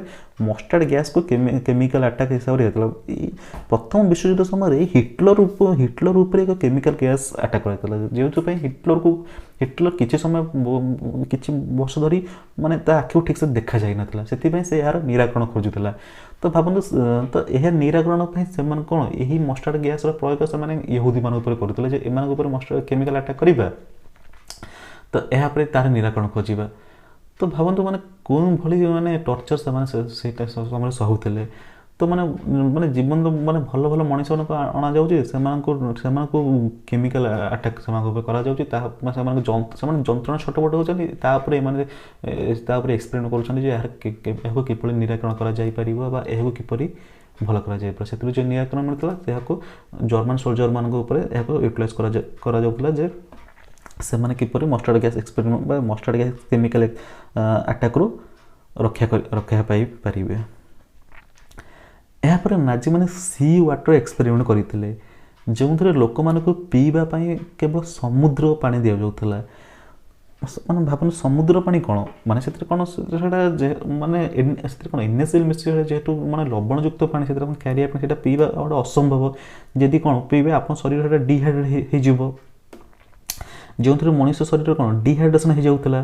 ମାନେ ଭାବନ୍ତୁ ସେମାନଙ୍କୁ କେବଳ ମାନେ ସେମାନଙ୍କୁ ଯେତେବେଳେ ମାନେ ଅଣାଯାଉଥିଲା ସି ୱାଟର ଏକ୍ସପେରିମେଣ୍ଟ କରିବା ପାଇଁ, ସେତେବେଳକୁ ସେମାନଙ୍କୁ 2 ରୁ 3 ଦିନ କିଛି କୌଣସି ଖାଦ୍ୟ ମାନେ କୌଣସି ଖାଦ୍ୟ ପଦାର୍ଥ ଦିଆଯାଉନଥିଲା କି ଏମିତି ଇଭିନ୍ ମାନେ କୌଣସି ପ୍ରକାର ପିଇବା ପାଣି ବି ଟିକେ ଦିଆଯାଉନଥିଲା। ସେମାନଙ୍କୁ ଡାଇରେକ୍ଟ ଅଣାଗଲା, ତାଙ୍କୁ ଡାଇରେକ୍ଟ ମାନେ ସମୁଦ୍ର ପାଣି ପିଇବା ପାଇଁ ଦିଆଗଲା ଖାଲି କେବଳ। ସମୁଦ୍ର ପାଣି ବ୍ୟତୀତ ପିଇବା ପାଣି ବି ଟିକେ ଦିଆଯାଉନଥିଲା, ଯାହାଫଳରେ କି ଲୋକମାନେ ଟିକେ ପିଇବା ପାଣି ପାଇଁ ସେମାନେ ଯେଉଁ ଫ୍ଲୋରରେ ରହୁଥିଲେ, ସେ ଫ୍ଲୋରରେ ଯେଉଁ ପୋଛା ଲଗାଯାଉଥିଲା ତାହାକୁ ନିଜ ଜିଭରେ ଚାଟୁଥିଲେ। ସେ ଯେଉଁ ପୋଛା ଲଗାଉଥିଲା ସେଥିରେ ଯେଉଁ ଟିକେ ଟିକେ ପାଣି ଥିଲା, ସେଇ ପୋଛାକୁ ସେମାନେ ନିଜ ଜିଭରେ ଚାଟୁଥିଲେ ବା ସେ ଫ୍ଲୋରକୁ ନିଜ ଜିଭରେ ଚାଟୁଥିଲେ ଟିକେ ପିଇବା ପାଣି ପାଇଁ। ତ ଭାବନ୍ତୁ ଯଦି ସେମାନଙ୍କୁ ମାନେ ନା ଖାଇବାକୁ ଦିଆଯିବ ନା ପିଇବା ପାଣି ଦିଆଯିବ, ଖାଲି ସାମୁଦ୍ରିକ ପାଣି ପିଇବା ପାଇଁ ଦିଆଯିବ, ତ ଭାବନ୍ତୁ ସେମାନଙ୍କ ଅବସ୍ଥା କ'ଣ ଥିବ। ଯଦି ଆମମାନଙ୍କୁ ସାଧାରଣତଃ ଯଦି ଟିକେ ଆମେ ଯେତେବେଳେ ଦେଖୁଥିବେ ସାଧାରଣତଃ ଆମର ସମୁଦ୍ରରେ ଗାଧୋଇବା ପାଇଁ ଯାଉ ବା ଟିକେ ଲୁଣିଆ ପାଣି ଟିକେ କିମ୍ବା କୌଣସି ଯଦି ଖାଦ୍ୟର ପଦାର୍ଥ ହେଉ ବା ଅନେକ ଇଏର ଯଦି ଟିକେ ଅଧିକ ଲୁଣ ହୋଇଯାଏ ତ ଆମକୁ କେଉଁଭଳି ଲାଗେ। ତ ଭାବନ୍ତୁ ସେମାନଙ୍କୁ ଖାଲି ସମୁଦ୍ର ପାଣି ପିଇବା ପାଇଁ ଦିଆଯାଉଥିଲା। ମୁଖ୍ୟ ନୁହଁ ଏହି ଏକ୍ସପେରିମେଣ୍ଟ ସବୁଠୁ ଭୟଙ୍କର ଥିଲା, କାରଣ ଏଥିରେ ହଠାତ୍ ମୃତ୍ୟୁ ହେଉନଥିଲା, ଏଥିରେ ଧୀରେ ଧୀରେ କରି ମୃତ୍ୟୁ ହେଉଥିଲା। ମାନେ ସେମାନଙ୍କୁ ନା ଖାଇବା ଦିଆଗଲା, ନା ପିଇବା ପାଣି ଦିଆଗଲା, ସମୁଦ୍ର ପାଣି ଦିଆଗଲା, ଛାଡ଼ି ଦିଆଗଲା। ତାପରେ ସେମାନଙ୍କୁ ଅବଜେକ୍ସନ୍ କରାଯାଉଥିଲା ଯେ ଏମାନଙ୍କ ଶରୀରରେ କ'ଣ କ'ଣ ସବୁ ପରିବର୍ତ୍ତନ ଘଟୁଛି ବା କେମିତି କ'ଣ ସବୁ ସମୁଦ୍ର ପାଣି ପିଇବା ଦ୍ୱାରା ଏମାନଙ୍କ ଶରୀରରେ କ'ଣ ସବୁ ପରିବର୍ତ୍ତନ ଘଟୁଛି ବା ଏହାର କ'ଣ ନିରାକରଣ କରାଯାଇପାରିବ। ଯଦି ବି ସେମାନେ ଗୋଟେ ଦିନ ବଞ୍ଚିଗଲେ, ସେମାନେ ପୁଣି ନେକ୍ସଟ ଦିନ ପୁଣି ଥରେ ସେଇ ସମୁଦ୍ର ପାଣି ପୁଣି ପିଇବା ପାଇଁ ଦିଆଗଲା। ତ ମାନେ ସେମାନଙ୍କ ଶରୀରର ମାନେ ସବୁ ଅଙ୍ଗ ପ୍ରତ୍ୟଙ୍ଗ ଶୁଖି ଯାଉଥିଲା। ମାନେ ଭାବନ୍ତୁ ମାନେ କ'ଣ କେଉଁଭଳି ମାନେ ଟର୍ଚର ସେମାନେ ଦେଇ ଗତି କରିଥିବେ ବା କେଉଁଭଳି ଭୟଙ୍କର ଶାରୀରିକ ଯତ୍ନ ଦେଇ କରିଯାଇଥିବେ। ଏହିପରି 2 ରୁ 3 ଦିନ କି ମାନେ ସେମାନେ ବଞ୍ଚିଥିବା ପର୍ଯ୍ୟନ୍ତ ସେମାନେ ଖାଲି ସମୁଦ୍ର ପାଣି ଦିଆଯାଉଥିଲା। ତାପରେ ସେମାନଙ୍କୁ ଅବଜେକ୍ସନ୍ କରାଯାଉଥିଲା ଯେ ସେମାନଙ୍କ ଶରୀରରେ କ'ଣ କ'ଣ ସବୁ ପରିବର୍ତ୍ତନ ଘଟୁଛି ବା ସେମାନଙ୍କୁ କିପରି ଏହାର ସାମୁଦ୍ରିକ ପାଣି ପିଇ ମଣିଷ କେତେ ଦିନ ବଞ୍ଚିପାରୁଛି ବା ଏହାର କିପରି ନିରାକରଣ କରାଯାଇପାରିବ ବା ସେଥିରେ ଯେଉଁ ସାମୁଦ୍ରିକ ପାଣି ପିଇଲା ପରେ ଯେଉଁ ସବୁ ଶରୀରରେ ସବୁ କ୍ଷତି ଘଟୁଛି ଏହାକୁ କିପରି ପୁଣି ଥରେ ରିକଭରି କରାଯାଇପାରିବ, ଏହାକୁ ସେମାନେ ଅବଜେକ୍ସନ୍ କରୁଥିଲେ। ମାନେ ସେମାନଙ୍କୁ ସମୁଦ୍ର ପିଇବା ପାଇଁ ଦେଇକି ଛାଡ଼ି ଦେଉଥିଲେ, ସେମାନେ ଯନ୍ତ୍ରଣା ଛୋଟ ପଡ଼ାଉଥିଲେ, ଏମାନେ କିନ୍ତୁ ସବୁ ଅବଜେକ୍ସନ୍ କରୁଥିଲେ। ଯେଉଁ ନାଜିର ବୈଜ୍ଞାନିକ ସାଇଣ୍ଟିଷ୍ଟ ମାନେ କି ଡକ୍ଟରମାନେ ଅବଜେକ୍ସନ୍ କରୁଥିଲେ ଯେ କେମିତି ଏହାର ନିରାକରଣ କରାଯାଇପାରିବ। ଏହା ଏଥିପାଇଁ କରାଯାଉଥିଲା ଯେ ଦ୍ୱିତୀୟ ବିଶ୍ୱଯୁଦ୍ଧ ସମୟରେ ଯଦି କୌଣସି ଜର୍ମାନର ଫାଇଟର ପ୍ଲେନ୍ କିମ୍ବା ଜର୍ମାନ ସୋଲଜର ଯଦି ସମୁଦ୍ରରେ ଯଦି ହଜିଯାଆନ୍ତି ବା ସମୁଦ୍ରରେ ଯଦି ଲ୍ୟାଣ୍ଡ କରନ୍ତି, ଫାଇଟର ପ୍ଲେନ୍ ଯୁଦ୍ଧ ସମୟରେ ସମୁଦ୍ର ଲ୍ୟାଣ୍ଡ କରନ୍ତି, ସେମାନେ କିଭଳି ସାମୁଦ୍ରିକ ପାଣିକୁ ପିଇବା ଯୁକ୍ତ ପାଣି କରିପାରିବେ, ସମୁଦ୍ର ପାଣି କେମିତି ୟୁଟିଲାଇଜ୍ କରିପାରିବେ, ସେଥିପାଇଁ ଏହି ସାମୁଦ୍ରିକ ଏକ୍ସପେରିମେଣ୍ଟ କରାଯାଉଥିଲା। ତ ଆପଣ ଥରେ ଭାବନ୍ତୁ କେଉଁ ପରିସ୍ଥିତି ଦେଇ ଇହୁଦୀମାନେ ସେହି ସମୟରେ ଗତି କରୁଥିଲେ। ଏହିସବୁ ଏକ୍ସପେରିମେଣ୍ଟ କେବଳ ଏମିତି ନୁହେଁ ଯେ କେବଳ ଇହୁଦୀମାନଙ୍କ ସହ ହିଁ ହୋଇଥିଲା। ଏହିସବୁ ଏକ୍ସପେରିମେଣ୍ଟରେ Romani, Sinti, ethnic Poles, Soviet war prisoners, disabled ଜର୍ମାନମାନଙ୍କ ଉପରେ ମଧ୍ୟ କରାଯାଉଥିଲା। ଯେଉଁମାନେ କ'ଣ ଯେଉଁ ଜର୍ମାନମାନେ ଭିନ୍ନକ୍ଷମ ଥିଲେ, କୌଣସି ପ୍ରକାର କାର୍ଯ୍ୟ କରିବାକୁ ସକ୍ଷମ ଥିଲେ, ସେମାନଙ୍କୁ ଆଣିକି ମଧ୍ୟ ସେମାନଙ୍କ ଉପରେ ବି ମଧ୍ୟ ଏହି ଏକ୍ସପେରିମେଣ୍ଟ କରାଯାଉଥିଲା। କିନ୍ତୁ ସେଥିରେ କ'ଣ ପ୍ରାୟ ଅଧିକାଂଶ ଇହୁଦୀ ହିଁ ଥିଲେ। ବିଭିନ୍ନ ପ୍ରକାର ଏକ୍ସପେରିମେଣ୍ଟରେ ହେଉ କିମ୍ବା ଯେଉଁ ଗ୍ୟାସ୍ ଚାମ୍ବରରେ ଯେଉଁ ଭର୍ତ୍ତି କରି ହତ୍ୟା କରାଯାଉଥିଲା କିମ୍ବା ଲେବର କ୍ୟାମ୍ପରେ ଯେଉଁ ଅତ୍ୟଧିକ ଫୋର୍ସଫୁଲି କାମ କରାଯାଉଥିଲା, ସେଥିରୁ ପ୍ରାୟ ଅଧିକାଂଶ ଇହୁଦୀ ହିଁ ଥିଲେ। ମାନେ କ'ଣ ଏହିପରି ଭାବେ 1939ରୁ 1945 ମସିହା ମଧ୍ୟରେ ପ୍ରାୟ 60 ଲକ୍ଷ ଇହୁଦୀକୁ ବିଭିନ୍ନ ପ୍ରକାର human experiment, labour camp, concentration camp ଓ ଗ୍ୟାସ୍ ଚାମ୍ବର ମାଧ୍ୟମରେ ହତ୍ୟା କରାଯାଇଥିଲା। ଏହାକୁ ଆପଣ କହିବାର ଏକ ନରସଂହାର ହିଁ ଥିଲା। ଏହାକୁ କ'ଣ ହିଟଲର ଦ ଫାଇନାଲ୍ ସଲ୍ୟୁସନ୍ ନାମରେ ଏହାକୁ ନାମିତ କରିଥିଲା ଯେ ମାନେ ଇହୁଦୀମାନଙ୍କର ଏଇଟା ସେମାନଙ୍କୁ ନାଁ ଦେଇଥିଲା କ'ଣ, ଫାଇନାଲ୍ ସଲ୍ୟୁସନ୍। ମାନେ ସେମାନଙ୍କୁ ଯେକୌଣସି ଉପାୟରେ ସେମାନଙ୍କୁ ପୁରା ସମୂହ ହତ୍ୟା କରିଦିଅ, ମାନେ ଏକ ଧର୍ମର ଲୋକକୁ ବା ଏକ ଜାତିକୁ ପୁରା ସମ୍ପୂର୍ଣ୍ଣ ବିଲୋପ କରିଦିଅ ବା ବିନାଶ କରିଦିଅ। ସେଥିପାଇଁ ହିଟଲର ଏହାକୁ କ'ଣ ତ ଫାଇନାଲ୍ ସଲ୍ୟୁସନ୍ ନାଁରେ ନାମିତ କରିଥିଲା। 1945 ମସିହାରେ ଦ୍ୱିତୀୟ ବିଶ୍ୱଯୁଦ୍ଧରେ ଜର୍ମାନର ପରାଜୟ ବରଣ କରିବା ପରେ ଏହିସବୁ ଘଟଣାର ଅନ୍ତ ଘଟିଥିଲା। ମାନେ ଏହିସବୁ ସେମିତି 1939 ଚାଲିଥିଲା, ମାତ୍ର 1945 ମସିହାରେ ଯେତେବେଳେ ଜର୍ମାନର ପରାଜୟ ବରଣ କରିଥିଲା ବା ହିଟଲର ମୃତ୍ୟୁ ପରେ କ'ଣ ଜର୍ମାନ ଆତ୍ମସମର୍ପଣ କରିଥିଲା, ତାପରେ ଯାଇ ଏହିସବୁ ଘଟଣାର ଅନ୍ତ ଘଟିଥିଲା। କିନ୍ତୁ ଅନ୍ତ ଘଟିଥିଲା। ଅନ୍ତ ଘଟିବା ପରେ ଯେଉଁ ସବୁ ନାଜି ଡକ୍ଟର ବା ସାଇଣ୍ଟିଷ୍ଟ ମାନେ ଏହି ଅମାନବୀୟ କ୍ରୂର ହ୍ୟୁମାନ୍ ମେଡ଼ିକାଲ ଏକ୍ସପେରିମେଣ୍ଟରେ ଭାଗ ନେଇଥିଲେ, ସେମାନଙ୍କ ଉପରେ ଜର୍ମାନର ନିରମ୍ବର୍ଗ କୋର୍ଟରେ ଏକ ଡକ୍ଟର ଟ୍ରାଏଲ୍ କରାଯାଇଥିଲା, ଯେଉଁଥିରେ କିଛି ଡକ୍ଟରଙ୍କୁ ଫାଶୀ ଦିଆଯାଇଥିଲା ତ ଆଉ କିଛି ଡକ୍ଟରଙ୍କୁ ଆଜୀବନ କାରାଦଣ୍ଡରେ ଦଣ୍ଡିତ କରାଯାଇଥିଲା। ମାତ୍ର ଦୁଃଖର କଥା ଯେ ଜୋସେଫ ମିଙ୍ଗେଲ ବା ଯାହାକୁ ଆଞ୍ଜେଲ ଅଫ୍ ଡେଥ୍ କରାଯାଉଥିଲା, ଯିଏକି ଯାଆଁଳା ପିଲାଙ୍କ ଉପରେ ଅମାନବୀୟ ଟୁଇନ୍ସ ଏକ୍ସପେରିମେଣ୍ଟ କରୁଥିଲା, ସେ ଜର୍ମାନରୁ ଖସି ପଳାଇଯିବାରେ ସକ୍ଷମ ହୋଇଥିଲା। ମାତ୍ର 1979 ମସିହାରେ ବ୍ରାଜିଲରେ ତାହାର ମୃତ୍ୟୁ ଘଟିଥିଲା। ଦୁଃଖର କଥା ଏତିକି ଯେ କ'ଣ, ତାକୁ ଏତେ ଅମାନବୀୟ ବା କ୍ରୂର ଏକ୍ସପେରିମେଣ୍ଟ କରିବା ପରେ ମଧ୍ୟ ତାକୁ କୋର୍ଟ ମାଧ୍ୟମରେ ତାକୁ ଦଣ୍ଡିତ କରାଯାଇପାରିଲା ନାହିଁ। ସେ ତାର ଯେମିତି ନ୍ୟାଚୁରାଲ ଡେଥ୍ ହେବା କଥା 1979 ମସିହାରେ ସେ ବ୍ରାଜିଲରେ ତାହାର ମୃତ୍ୟୁବରଣ କରିଥିଲା।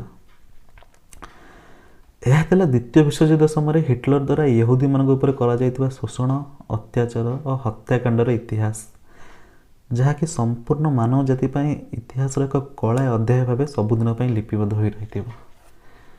ତ ଆପଣମାନେ ଥରେ ଭାବନ୍ତୁ, ଏହିସବୁ ଟର୍ଚର ବା ଏହିସବୁ ପ୍ରକାର ଏକ୍ସପେରିମେଣ୍ଟ ବା ଏହିସବୁ ପ୍ରକାର ହତ୍ୟାକାଣ୍ଡ ଜଣେ ବର୍ତ୍ତମାନ ଯୁଗରେ ଯଦି ମଣିଷ ଉପରେ କରିବ, ତ ଭାବନ୍ତୁ ମାନେ ସେ ତାକୁ କ'ଣ କୁହାଯିବ? ତାକୁ ତ କେବେ ତ ଜଣେ ମଣିଷ ହିଁ କୁହାଯିବନି ନା। ଏତେ ନୃଶଂସ ବା ଏତେ ନିଷ୍ଠୁର ଜଣେ ମଣିଷ ଆଉ ଜଣଙ୍କ ମଣିଷ ଉପରେ କିପରି ହୋଇପାରିବ? ତ ଏହା କ'ଣ? ଏହା ସମ୍ପୂର୍ଣ୍ଣ ମାନବ ଜାତି ପାଇଁ ଏକ କଳା ଅଧ୍ୟାୟ ହୋଇକି ଇତିହାସରେ ସବୁଦିନ ପାଇଁ ଏହା ଗୋଟେ କଳା ଅଧ୍ୟାୟ ଭାବରେ ହିଁ ଲିପିବଦ୍ଧ ହୋଇ ରହିବ। ଯେ ଏତେ 60 ଲକ୍ଷ ଲୋକଙ୍କ ୟହୁଦୀଙ୍କୁ ହତ୍ୟା ବା 60 ୟହୁଦୀ ହେଲେ ବି ସେମାନେ ତ ମଣିଷ ନା, ତ 60 ଲକ୍ଷ ମଣିଷମାନଙ୍କୁ ହତ୍ୟା କରାଗଲା, କିନ୍ତୁ ସମ୍ପୂର୍ଣ୍ଣ ବିଶ୍ୱ ଚୁପ୍ ରହିଥିଲା। କେହି ବି ତା ହିଟଲର ବିରୁଦ୍ଧରେ ସ୍ୱର ଉତ୍ତୋଳନ କରିପାରିନଥିଲେ ବା ଏକ ସମ୍ପୂର୍ଣ୍ଣ ଜାତିକୁ ସମ୍ପୂର୍ଣ୍ଣ ବିଲୋପ କରିବା ପାଇଁ ଚେଷ୍ଟା କରିଥିଲା, ଆଉ 60 ଲକ୍ଷ ଲୋକ ହତ୍ୟା କରିଦେଲା। କିନ୍ତୁ ଏହା କ'ଣ ଏକ ସମ୍ପୂର୍ଣ୍ଣ ମାନବ ଜାତି ପାଇଁ ଏକ କଳା ଅଧ୍ୟାୟ ହେଇକି ଇତିହାସରେ ସବୁଦିନ ପାଇଁ ହିଁ ଲିପିବଦ୍ଧ ହୋଇ ରହିଥିବ। ଯେ ସେଥିପାଇଁ ଏତେ ଲୋକଙ୍କୁ ହତ୍ୟା ଜଣେ ମଣିଷ ଏତେ ଲୋକଙ୍କୁ ଜଣେ ମଣିଷ ମାନେ କ'ଣ, ତାର ବିଭିନ୍ନ ତାର ଆର୍ମି କିମ୍ବା ତାର ପୋଲିସ ମାନଙ୍କୁ ଲଗାଇ ଏତେ ଲୋକଙ୍କୁ ହତ୍ୟା କଲା, କିନ୍ତୁ ସମ୍ପୂର୍ଣ୍ଣ ବିଶ୍ୱ ଚୁପ୍ ରହିଥିଲା। ଯେ ବର୍ତ୍ତମାନ କ'ଣ, ବିଶ୍ୱ ପ୍ରତି କଥାରେ ମାନବ ଅଧିକାର ଆମେ ଦୋହାଇ ଦେଉଛେ, କିନ୍ତୁ ସେତେବେଳେ ସମୟରେ ଏତେ ଲୋକଙ୍କୁ ହତ୍ୟା କରାଗଲା, ଏତେ ଲୋକଙ୍କ ପାଖରେ ଅମାନବୀୟ ଏକ୍ସପେରିମେଣ୍ଟ କରାଗଲା, କିନ୍ତୁ ନା ସେତେବେଳେ କେଉଁ ମାନବ ଅଧିକାର ସେତେବେଳେ ଆବାଜ ନିଜର ସ୍ୱର ଉତ୍ତୋଳନ କରିଥିଲେ ନା କ'ଣ କରିଥିଲେ। ତ ତେଣୁ କ'ଣ, ଏହା ଏକ ସମଗ୍ର ମାନବ ଜାତି ପାଇଁ ଇତିହାସର ଏକ କଳା ଅଧ୍ୟାୟ ଭାବେ ସବୁଦିନ ପାଇଁ ଲିପିବଦ୍ଧ ହୋଇ ରହିଥିବ। ଆଶା କରୁଛି ଭିଡ଼ିଓଟି ଆପଣମାନଙ୍କୁ ଭଲ ଲାଗିଥିବ। ଯଦି ଭଲ ଲାଗୁଛି ତେବେ ଚ୍ୟାନେଲକୁ ସବସ୍କ୍ରାଇବ୍ କରନ୍ତୁ। ଏହା ସହ ଭିଡ଼ିଓକୁ ଲାଇକ୍, ସେୟାର ଓ ସବସ୍କ୍ରାଇବ୍ କରନ୍ତୁ। ଆପଣଙ୍କର ଗୋଟିଏ ଲାଇକ୍, ସେୟାର ଓ ସବସ୍କ୍ରାଇବ୍ ମୋ ପାଇଁ ମୋଟିଭେସନ୍ ଓ ଇନ୍ସପିରେସନ୍ ଉତ୍ସ ପାଲଟିବ, ଯାହାଫଳରେ କି ମୁଁ ଆପଣମାନଙ୍କୁ ଇତିହାସରେ ଘଟିଥିବା ପ୍ରତିଟି ଘଟଣା ବିଷୟରେ ଅବଗତ କରାଇପାରିବି। ରହୁଛି, ଦେଖା ହେବ ଏକ ନୂତନ ଭିଡ଼ିଓରେ। ନମସ୍କାର, ଜୟ ଜଗନ୍ନାଥ।